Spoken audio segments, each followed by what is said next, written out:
नमस्कार सभी को। उपस्थित हूँ मैं अमीरन उपन्यास का नवा भाग लेकर। सुनिएगा। अब पैसों के लालच में बच्चों का अपहरण करने वाले, दहेज के लालच में पत्नी को जला देने वाले, बात बात में बात बदलने वाले, चोरी डकैती राहजनी करने वाले, दूसरों का धन हड़प लेने वाले, धोखाधड़ी करने वाले भी तो इसी समाज में रहते हैं। तो बदनाम इस समाज को कहा जाए या तुम्हें? जो स्वयं बदनाम है उसे दूसरों को बदनाम कहने का क्या हक है? समाज के नीच लोग ही तुम्हारी गली को बदनाम गली कहते हैं। जो सज्जन है वे ना तो स्वयं निंदनीय हैं और ना वे किसी की निंदा करते हैं। दूसरों की बुराई करने वाला ही सबसे बुरा होता है। बुरा कौन है? जिसके कर्म बुरे हैं। पैसे की चाह में लोग तरह तरह के धंधे करते हैं। कोई शारीरिक श्रम से पैसा पैदा करता है तो कोई कला से, कोई बुद्धि से, कोई सेवा करके, कोई दुकान करके, कोई कृषि कर्म करके। वैश्या का भी अपना धंधा है, उसे भी पैसा चाहिए। चाणक्य नीति में तो स्पष्ट कहा गया है कि राजा और वैश्या दोनों को धन चाहिए। अब विचारणीय प्रश्न यह है कि वैश्या का धंधा क्या बुरा कर्म है? मेरे विचार से तो जिस कर्म में अत्याचार, प्रताड़ना, हिंसा, बलात्कार और शोषण निहित हो उस कर्म को बुरा कह सकते हैं। वैश्या चोरी नहीं करती, डकैती नहीं डालती, राहजनी नहीं करती, मारती काटती नहीं, द्रव्य लेकर शरीर अर्पित करती है। मैं नहीं समझता इसमें क्या बुरा है। हाँ, नैतिकता का प्रश्न अवश्य उठता है, लेकिन नैतिकता की सार्वकालिक और सार्वदेशीय कोई परिभाषा अब तक मुझे देखने को नहीं मिली जो नितांत निर्दोष और तर्काधारित हो। सभी लोग अपने अपने हिसाब से नैतिकता की परिभाषा गढ़ लेते हैं। फिर भी इस कृत्य को अनैतिक इस दृष्टि से कह सकते हैं क्योंकि वैश्यावृत्ति में समाज में अनेक विकृतियाँ उत्पन्न होती हैं। घर परिवार में कलेश पैदा होता है, दाम्पत्य जीवन को क्षति पहुंचती है, संतान पर बुरा प्रभाव पड़ता है, अनुमन्य संतानों की समस्या भी सामने आती है, यौन रोगों के फैलने का खतरा बढ़ता है। लेकिन इसमें वैश्या दोषी क्यों? उसके पास ऐसा कोई प्रस्ताव तो पहले पुरुष ग्राहक की तरफ से ही आता है, इसलिए दोषी तो पुरुष हुआ। शासन यदि समझता है कि वैश्यावृत्ति अनुचित है तो उसे इनके लिए जीविका की कोई वैकल्पिक व्यवस्था करनी चाहिए, अन्यथा ये बेचारी जीवन यापन कैसे करेंगी? और यदि सरकार समझती है कि वैश्यावृत्ति अपरिहार्य है, इसे निर्मूल नहीं किया जा सकता क्योंकि समाज को इसकी आवश्यकता है, तो सरकार इन्हें परमिट या लाइसेंस प्रदान करे। शहर में मैंने देखा है कि अक्सर पुलिस वैश्याओं के अड्डे पर छापा मारती है और वैश्याओं और ग्राहकों को गिरफ्तार करके जलील करती है। कहीं कोई डायरी में नाम लिखे मिल जाते हैं तो उनका भया दोहन करके पैसे ऐंठने का धंधा चलाती है। अरे भाई, वैश्या उन्मूलन करना चाहते हो तो उसके लिए ठोस कार्यक्रम बनाओ। कुछ इंद्रिय विवश लोग समाज की नज़रें बचाकर वैश्या प्रसंग कर आते हैं तो उन्हें छेड़कर अपमानित कर तुम कौन सी महान उपलब्धि कर रहे हो? सकता है सरकार को अपनी कारगुजारी दिखाकर कुछ इनाम पा जाओ, लेकिन ये सब करने से पूर्व अपने गिरेबान में भी तो झांक कर देखो। इस संबंध में एक चर्चित प्रसंग भी है कि एक बार स्वामी विवेकानंद अपने भक्तों के साथ दक्षिण भारत के एक नगर की गली से गुजर रहे थे। उस गली के दोनों ओर वैश्याओं का आवास था। वे उस समय श्रृंगार करके अपने ग्राहकों की प्रतीक्षा में गली में खुलने वाले दरवाज़ों पर ही बैठी थीं। अतः भक्तगण बड़े शर्मिंदा हुए कि देखो स्वामी जी को किधर से निकलना पड़ा। दो एक ने बाद में इस वैश्याओं पर निंदात्मक टिप्पणी करते हुए इस संबंध में खेद भी व्यक्त किया तो विवेकानंद फौरन बोल पड़े कि इन वैश्याओं का शुक्रिया अदा करो जो अपनी अस्मिता को बेचकर तुम्हारी माँ बहनों की अस्मिता की रक्षा करती हैं। सुनकर शिष्यगण अपने व्यवहार और टिप्पणी पर लज्जित हुए बिना नहीं रह सके। हिंदुत्व के इस धर्म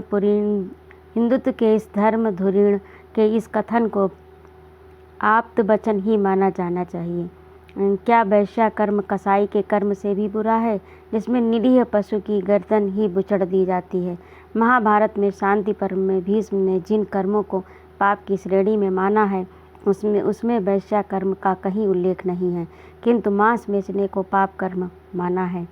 लेकिन मांस विक्रेता को कोई बदनाम नहीं कहता। बदनाम गली ना कहें, पाप गली कह दें सो भी नहीं कहेंगे, क्योंकि कसाई के हाथ में छुरी है, किंतु वैश्या बेसहारा है, उसे चाहे कुछ भी कह लो। वैश्या समाज के लिए सदैव अपरिहार्य रही है। समाज में कितने लोग वासना व्यथित होते हैं, उन्हें रेचित करके वह समाज को तनावग्रस्त होने से रोकती है। मेरे विचार से गणिका घृणा की नहीं, सहानुभूति की पात्र है। इतना जरूर कहूँगा कि भोली भाली लड़कियों को झांसा देकर, बहला फुसलाकर इस धंधे में फंसा देना निश्चय ही अक्षम्य अपराध है। अमीरन बोली, गुरुजी, आपने मेरे साथ तो पूरी सहानुभूति दिखा दी, किंतु अपने विषय में कुछ नहीं बताया। हा हा हा। पांडे हंसे और फिर बोले, हम दीवानों की क्या हस्ती है, आज यहाँ कल वहाँ चले, मस्ती का आलम सदा साथ चला, हम धूल उड़ाते जहाँ चले, हमारे विषय में क्या जानकर करोगी, हम तो फक्कड़ हैं।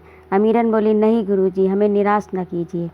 जब अमीरन बाल हट ठान बैठी तो पांडे कहने लगे, अब आज काफ़ी समय हो गया, कल देखा जाएगा।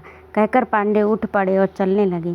अमीरन उन्हें भेज कर लौटी तो अंजुम अमीरन को रास्ते में मिल गई। अमीरन ने कहा, ताई जी जय राधे की। अंजुम बोली, अरे अमीरन, तू तो 4-5 दिन से दिखाई ही नहीं पड़ी, क्या करती रहती है? आपको मालूम नहीं उस्ताद जी आए हुए हैं, तालीम दे रहे हैं। मुझे भी तो बता, क्या क्या सीखा उस्ताद से? वही जो आपने और अम्मी ने सिखाया है, उसी की रियाज कराते हैं। और क्या नया सिखाया? आलाप लेना, ताल उठाना, आरोह अवरोह, पकड़, मीण कण, गमक, किस अवसर पर क्या गाना चाहिए ये बताया। गायकों में क्या क्या गुण होते हैं ये बताए। भजन, होरी, गजल, गायकी, उच्चारण की शुद्धता, गाते समय मुख मुद्रा कैसी रखी जाए, ये सब। और हाँ ताई, पाप क्या है, पुण्य क्या है, क्या करना चाहिए, क्या नहीं करना चाहिए। कृष्ण राधा का प्रेम, उनकी लीलाओं के संबंध में बताया। आदमी को बुरे कर्म छोड़ देने चाहिए। और हाँ ताई, मैंने कलिया खाना बिल्कुल छोड़ दिया, आप भी छोड़ दीजिए। हमारे गुरु का आदेश है कि कोई मांसाहार ना करे। तू नाच गान सीख रही है, पुजारिन बन रही है, दोनों। जय राधे की। कहकर अमीरन ने आंखें नचाईं और घर की ओर भाग गई। अंजुम देखती रह गई। जब अमीरन आँख से ओझल हो गई तो अंजुम सोचने लगी, ये कैसा उस्ताद है जो राधा कृष्ण की लीला सिखा रहा है, भजन कीर्तन गवा रहा है, पाप और पुण्य समझा रहा है, कलिया खाना छुड़ा रहा है। ये कोई हिंदू पंडा पुजारी लग रहा है जो नाच गाना सिखाने के बहाने हमारा दीन लेने आया है। अमीरन को हिंदू बनाकर उसे कहीं उड़ा ले जाने का जाल तो नहीं रच रहा। जोहरा भी क्या करती रहती, ये सब देखती ही नहीं। अच्छा, मैं देखती हूँ इस उस्ताद को। अंजुम आज कुछ जल्दी उठकर तैयार हो गई। सोचा देर होने पर ठाकुर कहीं बाहर न निकल जाएं। सो नहा धोकर धोती पहनी, ऊपर चादर डाली, चश्मा लगाया और चल दी। थोड़ी ही देर में शिवाधार के दरवाजे पर पहुंची। चबूतरे पर 2 चारपाइयाँ, एक बेंच व 6 मोड़े पड़े थे। बाहर राम बक्स व परमेश्वरी बैठे हुए थे, जो शिवाधार के ही आसामी थे। वे भी ठाकुर साहब की प्रतीक्षा में थे। अंजुम भी एक मोड़े पर बैठ गई। उन दोनों से कुछ पूछा, ठाकुर साहब हैं घर में? तो उन्होंने सकारात्मक उत्तर दिया। अंजुम आश्वस्त हुई कि चलो अब तब तो मुलाकात हो जाएगी। तब तक गंगाराम वहाँ आ पहुँचा। अंजुम को देखते ही बोला, अरे अंजुम बाई, आप कैसे? ठाकुर साहब से मिलना है, कोई ख़ास बात? हाँ, कोई ज़रूरी बात करनी है। अच्छा, अभी बुला कर लाता हूँ मालिक को अंदर से, कहकर गंगाराम घर के अंदर प्रवेश कर गया। शिवाधार को राम राम करके बोला, मालिक, राम बक्स और परमेश्वर बैठे हैं। अंजुम बाई भी आपसे कुछ ज़रूरी बात करना चाहती हैं। क्या कह दें उनसे? चलो अभी आ रहा हूँ, कहकर शिवाधार कपड़े बदलने लगे। गंगाराम बाहर आया और कहा, आप लोग जाएं। नहीं ठाकुर साहब, थोड़ी ही देर में बाहर आने वाले हैं। और मुश्किल से 10 मिनट बीते होंगे कि शिवाधार सिंह बाहर आ गए। तीनों प्रतीक उनके सम्मान में खड़े हो गए। शिवाधार ने सबसे बैठ जाने के लिए कहा और स्वयं भी एक चारपाई पर तकिया का सहारा लेकर बैठ गए। उनके रोबीले मुखमंडल पर यौवन का तेज दमक रहा था। मूँछों पर ताव था। करीने से सुसज्जित श्याम केस, ब्रासलेट की धोती पर रेशमी कुर्ते की फबन उनके व्यक्तित्व को वैशिष्ट्य प्रदान कर रही थी। भरी भरी बर्तुल ग्रीवा में चकाचौंध चमचमाती सुवर्ण लड़ी लटक रही थी। ठाकुर शिवाधार खैरपुर में सबसे बड़े जमींदार थे। धन धान साधन संपन्न, भगवान की दया से सब कुछ सुख सुविधाएं उपलब्ध थी उनके पास। बस आत्म संयम नहीं था। रूपवती स्त्री उनकी दुर्बलता थी। उनकी विलास प्रियता की चर्चा बहुधा लोग करते, किंतु वे इन चर्चाओं की कभी परवाह नहीं करते। उनमें उदारता का भी अभाव नहीं था। मन पर आ जाएं तो मुक्त हस्त से पैसा लुटा भी दे सकते थे। गरीब की मदद भी कभी कभार कर देते थे, किंतु लालच में आकर अगर बेईमानी पर उतर आना भी उनके बाएं हाथ का खेल था। कचहरी में झूठ बयान व फर्जी साक्ष्य प्रस्तुत करके दूसरों की जमीन जायदाद हड़प लेने में भी वे माहिर थे। कुछ मिलाकर उनका व्यक्तित्व बड़ा विलक्षण था। उन्हें बुरा आदमी भी कहा जा सकता था और भला भी। जिसका उनसे कल्याण हो जाता वह उनकी महानता का गुणगान करता, और वे जिसका नुकसान कर देते उसके मन में उसके लिए महापतित से ज़्यादा उपयुक्त विशेषण और कोई नहीं होता। किसी का पैसा यदि उनके पास पहुंच जाए तो उसे वापस पाना शेर के मुंह से शिकार छीनने के समान दुष्कर था। सबसे पहले वे राम बख्श व परमेश्वरी की ओर मुखातिब हुए और बोले, कुइयाँ खोद लो, गेहूँ तो सींचने ही है, पैसे की समस्या है तो ये लो 25 रुपये, लेकिन राह से उठाते समय 5 मन गेहूँ हम ले लेंगे। ठीक है मालिक, कहकर दोनों बटाईदार रुपए लेकर प्रस्थान कर गए। तब ठाकुर ने अंजुम से रुख मिलाया और पूछने लगे, कहो अंजुम भाई, क्या समाचार लाई हो? कोई परेशानी तो नहीं? किसी काम में मेरी मदद चाहिए? सो कुछ नहीं, सब आपकी इनायत है। अंजुम ने सिर पर चादर ठीक करते हुए विनम्रता से उत्तर दिया। तो फिर कैसे कष्ट किया? अमीरन के क्या हाल चाल हैं? पिछली बार चौसार में उसका नाच देखा था, नाचती तो उम्दा है, उसी के मुताबिक तो बात करने आई हूँ। हाँ हाँ बोलो। इधर 2 हफ्तों से मैं कम ही घर पर रह पाया हूँ, इसलिए खैर खबर नहीं ले पाया। ऐसा है ठाकुर साहब। अंजुम ने अपना मोढ़ा ठाकुर के नज़दीक खिसकाया और जबान दबाकर कहने लगी, अमीरन की नथ उतराई की जो बात आपसे तय हुई है उसमें वह पहले से ही हीला हवाली कर रही है। ऊपर से कोढ़ में खाज बन गया ये पांडे उस्ताद। कौन पांडे उस्ताद? अरे हरदोई से आया है अमीरन को तालीम देने। जोहरा अमीरन को तालीम दिला रही है? सिबादार ने पूछा। जी हाँ। तो उसमें क्या शिकायत है? वह भड़का रहा है अमीरन को। वह उससे भजन कीर्तन करने के लिए कहता है, कलिया खाना छोड़ने के लिए कहता है और नथुनिया उतरवाने से मना कर रहा है अमीरन को। उसकी हिम्मत तो देखो, यानी वह बनाने नहीं बिगाड़ने आया है। जी हाँ, पाप क्या पुण्य क्या ये सब बता रहा है। और वह तो हिंदू मुसलमान की फिरके बाराना बातें करके गांव का माहौल बिगड़ने पर आमादा है। अच्छा। सिबाधार के मुख पर कुछ चिंता की लकीरें खिंच गईं। क्रोध को रोकना चाहते थे किंतु रोक नहीं पाया। धीरे धीरे उनका चेहरा तमतमा उठा। उनके फड़कते हुए ओंठ से बोल फूट पड़े। ये पांडे यहाँ रहता कहाँ है? उस्ताद का बच्चा ठाकुर विजय सिंह के यहाँ। सुनते ही जैसे सिवाधार के शरीर में आग लग गई। दांती पीस कर बोले, तभी तो उस धूर्त को और कहीं ठहरने के लिए जगह ही नहीं मिली, हमारे दुश्मन का ही घर मिला। कुछ करना पड़ेगा। हाँ ठाकुर साहब, कुछ कीजिए, नहीं तो आपका खेल बिगाड़ कर रख देगा। हम तो सोच रहे थे अमीरन के कारण खैरपुर की रौनक बरकरार रहनी चाहिए, लेकिन जोहरा का क्या रुख है? सिबाधार ने व्यग्र होकर पूछा। अंजुम बोली, जोहरा कुछ देखती ही नहीं है, मुझसे तो ज़्यादा पटरी नहीं खाती। वे दोनों अकेले कमरे में क्या खिचड़ी पकाते रहते हैं वे ही जाने। मैंने तो अमीरन से यूं ही पूछ लिया तो उसने ये सब बताया। ठीक है, अब तुम जाओ, मैं देखूंगा उसे। अंजुम जब चली गई तो सिवाधार ने गंगाराम को आवाज़ दी, जो 4 पाई की अदवाइन कस रहा था। सुनते ही गंगाराम पास आया तो सिवाधार बोले, जानते हो ये अंजुम क्यों आई थी? नहीं मालिक। क्या अमीरन को तालीम देने हरदोई से कोई पांडे उस्ताद आए हैं? हाँ सुना तो है, लेकिन कोई ज़्यादा जानकारी नहीं मुझे। खैरपुर में क्या क्या हो रहा है तुम्हें कुछ पता ही नहीं? तो ये ले लो दंड कमंडल, साधु हो जाओ, जंगल को निकल जाओ, तपस्या करो। गांव में तुम्हारा क्या काम? अच्छा तो क्या बात हुई? अंजुम क्या कह गई? अंजुम कह रही थी कि जो वह पांडे उस्ताद हरदोई से आए हैं वह अमीरन को सधुआइन बनाए दे रहा है और भड़का रहा है कि नथुनिया मत उतरवाना, ये मत करना, वो मत करना। इसलिए सुना है अब अमीरन भी नानुकुर करने लगी है। अच्छा, पंडौना की ये हिम्मत! हरदोई सही सलामत पहुंचना चाहता है या नहीं? हुक्म करो मालिक, पहले पांडे से निपटें या अमीरन से? गंगाराम ने तहस में आकर कहा। ठाकुर बोले, ऐसा करो, आज शाम तुम कान्हू के यहाँ चले जाना, वह उस्ताद उन्हीं के यहाँ रहता है। उससे कहना कि ठाकुर सिवाधार सिंह आपके दर्शन करना चाहते हैं। अगर वह कहें कि उन्हें यहीं भेज दो तो कह देना वे यहाँ नहीं आएंगे, इन लोगों से उनकी बोलचाल नहीं है।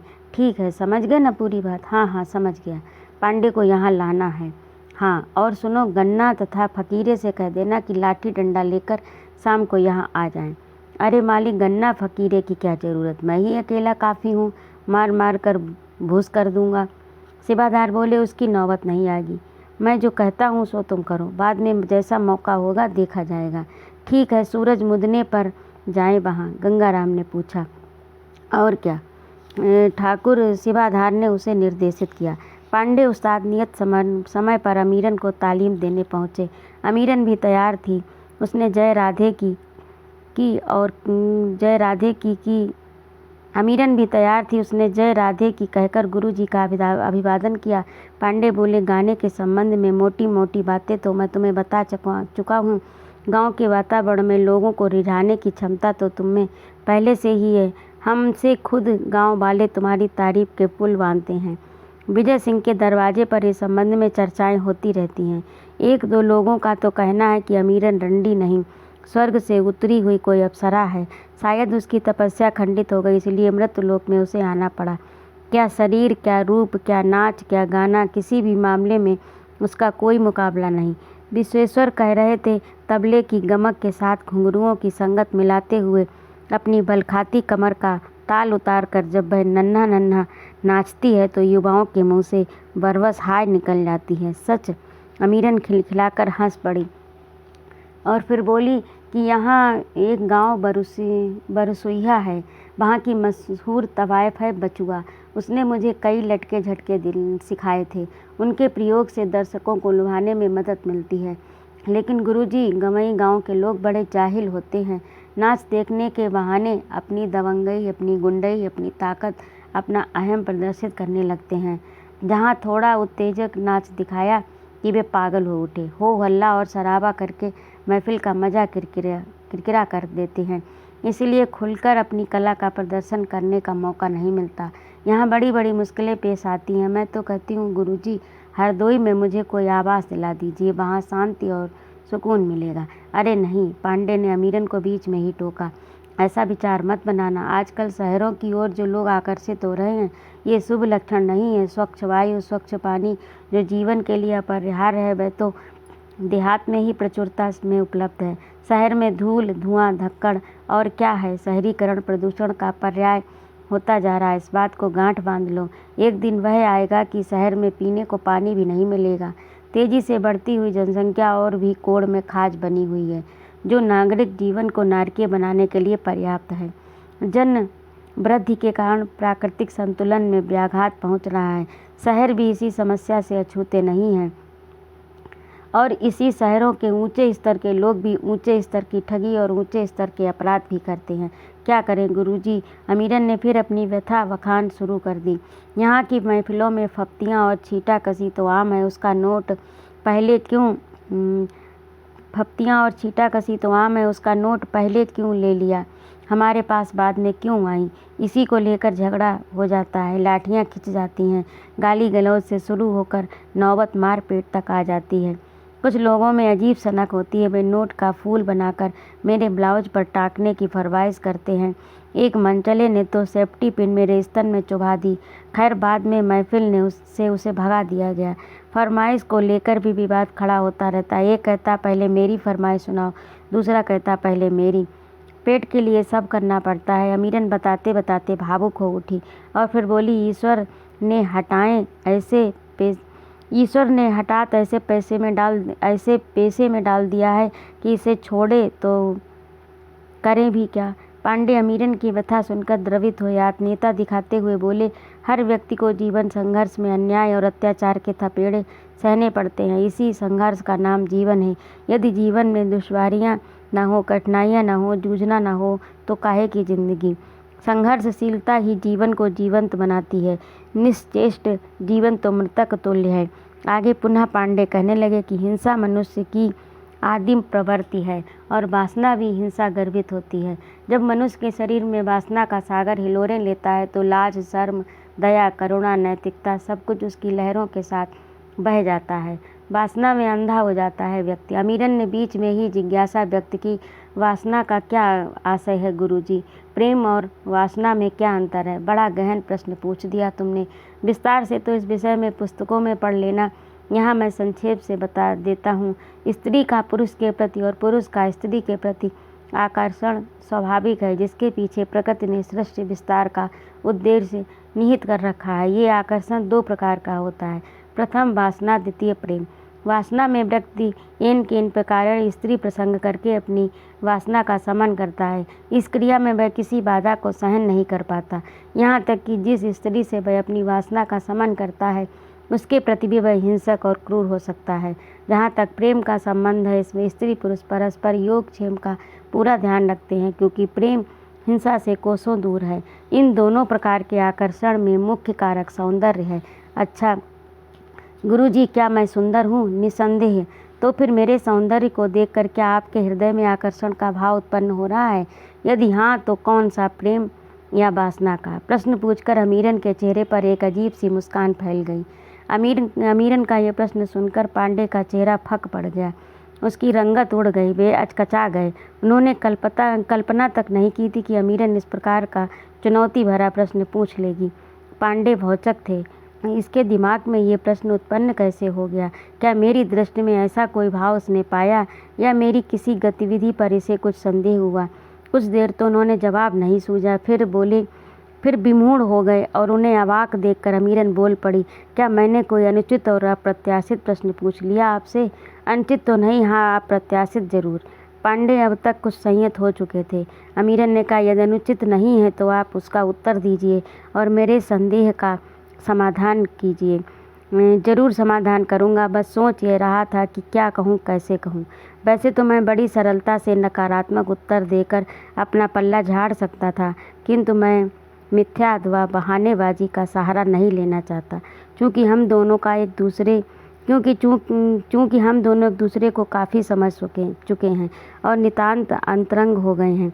अतः ऐसी स्थिति में कोई बात छुपाने का कोई औचित्य नहीं है। देखो अमीरन, ये मन बड़ा अगम्य है। इसकी जटिलताएं अनंत है। मनुष्य स्वयं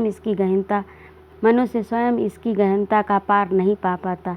इसके दो भाग होते हैं, चेतन और अवचेतन। अक्सर ऐसा होता है कि जो विकार चेतन में आते हैं, अवचेतन में उससे भिन्न आ जाते हैं। बड़े मायावी होते हैं दोनों।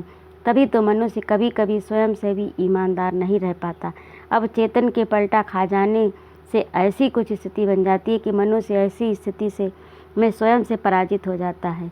मनुष्य चाहता नहीं कि किसी अनुचित विचार को मन में प्रवेश दिलाना, किंतु यह विचार दबे पांव अब चेतन में आकर छुप जाता है और अवसर पाकर स्वप्न के रूप में उसका रेचन होता है। मन की अनियंत्रितता के कारण मनुष्य कभी कभी अनुमन्य अकल्पनीय कृत्य कर बैठता है, भले ही इसके बाद में उसे आजीवन पश्चाताप करना पड़े। सच बताएं, जब मैंने प्रथम बार तुम्हें देखा तो विकार मेरे मन में भी कुल बुलाया, क्योंकि तुम्हारा रूप सौंदर्य ही ऐसा है। तुम्हारे नेत्रों में कटीलापन है, मुस्कान में मादकता है, यौवन में अलहड़ता है, काया में कमनीयता है। ये सब किसी भी पुरुष को कामासक्त बना सकते हैं, किसी भी मनुष्य को विचलित कर सकते हैं। इस विचलन से शिव नहीं बचे, विश्वामित्र नहीं बचे, नारद जैसे त्रिकालज्ञ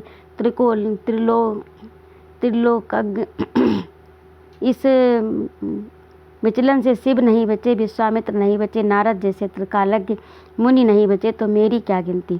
किंतु एक तो मैं वैश्याओं के बीच में ही अधिकतर रहता हूँ, इसलिए उनके प्रति आकर्षित न होने की आदत सी बन गई है। जैसे हलवाई की मिठाई खाने की इच्छा नहीं होती, वैसे ही हम लोग वैश्या की ओर आकर्षित नहीं होते, क्योंकि ये हमारे लिए दुर्लभ नहीं है। दुर्लभता भी आकर्षण के लिए आवश्यक तत्व है। दूसरे ये कि तुमने मुझे गुरु कहकर पुकारना शुरू कर दिया, तो फिर तुम हमारी शिष्या हो गई, और शिष्या के प्रति गुरु स्नेह ही कर सकता है, क्योंकि गुरु स्वयं में एक सात्विक शब्द है, निष्कलुष भाव है। इस सात्विकता ने मेरे मन में उत्पन्न हुए विचार को निर्मूल कर दिया। इसलिए अब मेरे मन में तुम्हारे प्रति कोई वासनात्मक भाव नहीं है। और प्रेम का, अमीरन ने पूछा, क्रम बनाए ही रखो। हाँ, अब जब आकर्षण है तब आकर्षण वासना नहीं तो प्रेम होगा, किंतु प्रेम पति पत्नी या प्रेमी और प्रेयसी के बीच ही नहीं होता।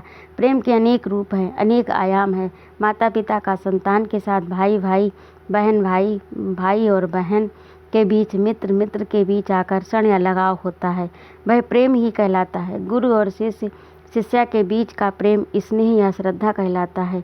गुरु की ओर से स्नेह तो शिष्या की ओर से श्रद्धा के रूप में व्यक्त होता है। इन दोनों भावों में ये शक्ति होती है कि जो मन की मलिनता को परमार्जित कर देती है। इस प्रकार मेरे मन में तो तुम्हारे प्रति स्नेह है, तुम्हारे मन में मेरे प्रति क्या है ये तुम जानो। उसे अगर व्यक्त कर सकती हो तो व्यक्त कर दो। अच्छा तो तुम अपने मन की भी बात बताओ।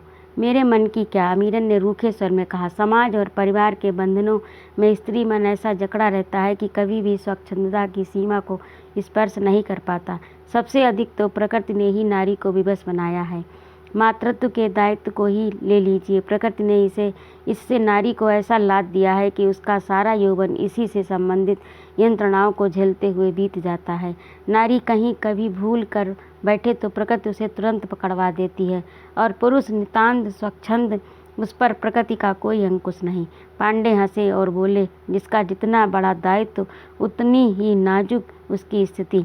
प्रकृति ने नारी को अधिक उपयुक्त, अधिक विश्वसनीय और अधिक सक्षम माना, तभी तो उसने उसे ये दायित्व सौंपा है। जो जितना महान है उसका दायित्व भी उतना ही महान।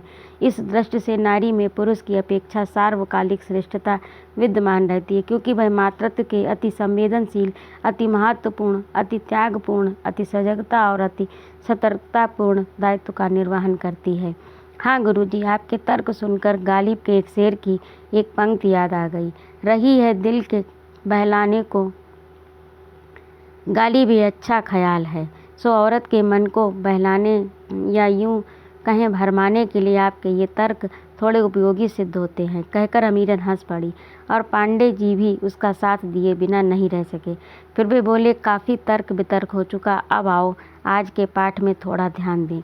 आज हम नृत्य का विषय लेने का विचार बनाकर आए थे। हाँ बताइए गुरुजी, नृत्य के विषय में आप क्या सिखाना चाहते हैं? कहकर अमीरन ने आसन बदला, सुचित्त होकर बैठ गई तो पांडे बोले, पहले नृत्य और नृत्य का अंतर समझो। नृत्य में मात्र अंग संचालन होता है और तालाश्रित होता है, जबकि नृत्य में अंग संचालन के साथ साथ भावाभिव्यक्ति भी होती है, इसीलिए ये भावाश्रित होता है। कौन कौन से भाव हैं गुरुजी, और उन्हें कैसे व्यक्त किया जाता है? अमीरन जिज्ञास हो उठी।